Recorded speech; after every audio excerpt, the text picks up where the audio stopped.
Breaking news సాంబార్లో కప్ప present AP hostel విద్యార్థుల్లో ఇదే హాట్ టాపిక్. అయినా సాంబార్లో కప్ప పడితే ఆ తిండి ఎవరైనా తినగలరా అన్న చర్చ విద్యార్థి లోకంలో జోరుగా సాగుతోంది.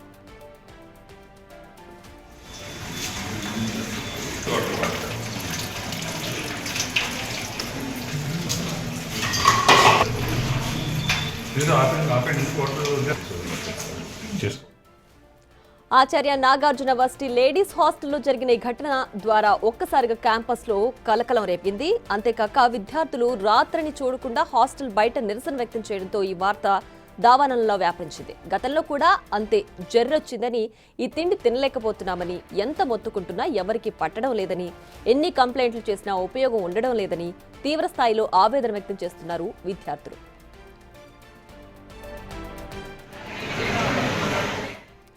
ఏఎన్యూ విద్యార్థుల ఆందోళనపై ఏపీ విద్యా మంత్రి లోకేష్ రియాక్ట్ అయ్యారు. స్టూడెంట్స్ కంప్లైంట్ చేసినా పట్టించుకొని వార్డెన్ ని వెంటనే సస్పెండ్ చేయాలని ఆదేశాలు జారీ చేశారు. మెస్ కాంట్రాక్టర్ పై కూడా విచారణ చేపట్టాలని ఆర్డర్ పాస్ చేశారు. మంత్రి లోకేష్ ఆదేశాలతో కదిలిన యంత్రాంగం వర్సిటీలో ప్రత్యేక తనిఖీలు చేశారు. ఫుడ్ సేఫ్టీ అధికారులతో పాటు ఆర్డీఓ సైతం తనిఖీ చేశారు. ఉదయం సమయంలో విద్యార్థులకు అందిస్తున్న అల్పాహారాన్ని పరిశీలించిన అధికారులు ఫ్రిడ్జ్ ఓపెన్ చేసి మంచినీటి ఏర్పాట్లు ఎలా ఉన్నాయో చెక్ చేశారు. ఫ్రిడ్జ్లో నలుగు ఉండడాన్ని గుర్తించిన అధికారులు దీనిపై ఆరా తీశారు.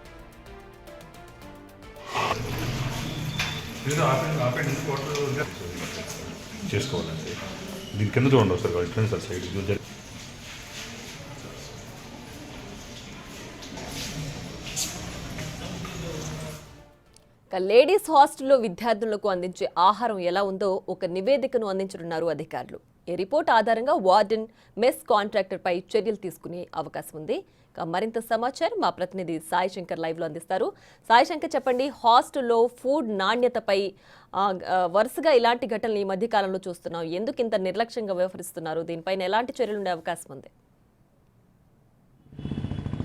ప్రియా, ప్రధానంగా కూడా రాష్ట్ర వ్యాప్తంగా అనేక ప్రాంతాల్లో, అంటే ఇప్పటి వరకు స్కూల్స్లో మనం ఫుడ్ బాగోపోవటం, వాటిల్లో పురుగులు రావటం, ఇలాంటి పరిస్థితి చూస్తాం. ఎంతో ప్రతిష్టాత్మకంగా ఉన్నటువంటి ఆచార్య నాగార్జున యూనివర్సిటీలోని మహిళల హాస్టల్లో ఒక కప్ప, అంటే వాళ్ళు వేసుకున్నటువంటి ఫుడ్లో ఆ కప్ప రావటం గమనించినటువంటి విద్యార్థులు రాత్రి ఆందోళన చేపట్టడం జరిగింది. ఎందుకంటే గత వారంలో కూడా జెర్రీ అనేది రావడం జరిగింది. దానికి సంబంధించి అధికారులకు ఫిర్యాదు చేసినా కూడా కనీసం పట్టించుకోకపోవడంతోనే రాత్రి తాము వేసుకునేటటువంటి ఫుడ్లో కప్ప రావటం, అదంతా కూడా తినని వారైతే దానిని పారేశారు, తిన్న వాళ్ళంతా కూడా వాంతులు చేసుకున్నటువంటి పరిస్థితి ఉంది. మొత్తంగా మాత్రం విద్యార్థినీలంతా కూడా ఒక్కసారిగా కూడా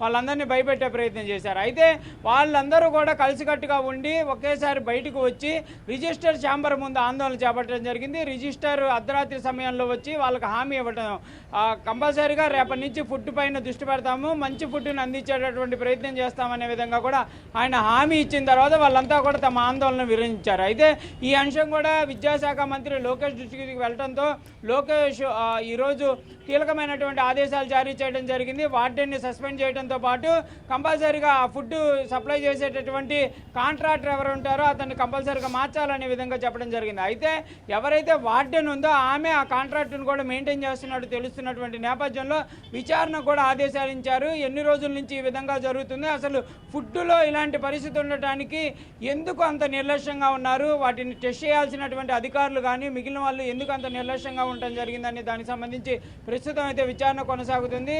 ఉదయం నుంచి కూడా ఫుడ్ అండ్ సేఫ్టీ అధికారులతో పాటు కొంతమంది ఆర్డీఓతో పాటు కొంతమంది అధికారులు అయితే యూనివర్సిటీలో ఉన్నటువంటి ఈ కాంట్రాక్టర్కి సంబంధించినటువంటి వాటన్నిటిని కూడా చెక్ చేస్తున్నటువంటి పరిస్థితి ఉంది. అయితే ఆ చెకింగ్కి వెళ్ళినటువంటి సమయంలో విద్యార్థులకు ఇచ్చేటటువంటి ఫ్రిడ్జ్లో వాటర్ ఏదైతే ఉందో దానిని పరిశీలించగా అది కూడా నురుగ్గా ఉండటాన్ని అధికారులు గుర్తించడం జరిగింది. తీవ్రమైనటువంటి నిర్లక్ష్యం అనేది యూనివర్సిటీలో కనిపిస్తుంది అనే విధంగా కూడా అధికారులు అయితే గుర్తించారు. దీనికి సంబంధించి ఒక నివేదికను కూడా సిద్ధం చేస్తున్నటువంటి పరిస్థితి ఉంది. ఈ నివేదిక అంతా కూడా ప్రభుత్వానికి ఇచ్చినటువంటి నేపథ్యంలో అక్కడ అధికారులకు సంబంధించి కానీ ఆ మార్పులకు సంబంధించి కూడా చర్యలు ఉండేటటువంటి అవకాశాలు ఉన్నట్లు కనిపిస్తుంది. ఏదైనప్పటికీ కూడా యూనివర్సిటీ అనేది ఎంతో ప్రఖ్యాతిగాంచినటువంటి యూనివర్సిటీ అవ్వటం, వేలాది మంది విద్యార్థులు అంటే ఒక్క ఆంధ్ర రాష్ట్రానికి సంబంధించిన వాళ్ళే కాదు, దేశవ్యాప్తంగా ఉన్నటువంటి అనేక ప్రాంతాల నుంచి వచ్చేటటువంటి విద్యార్థులు అక్కడ చదువుకుంటున్నటువంటి పరిస్థితి ఉన్నటువంటి నేపథ్యంలో అలాంటి ఫుడ్ సప్లై చేయడం, కనీసం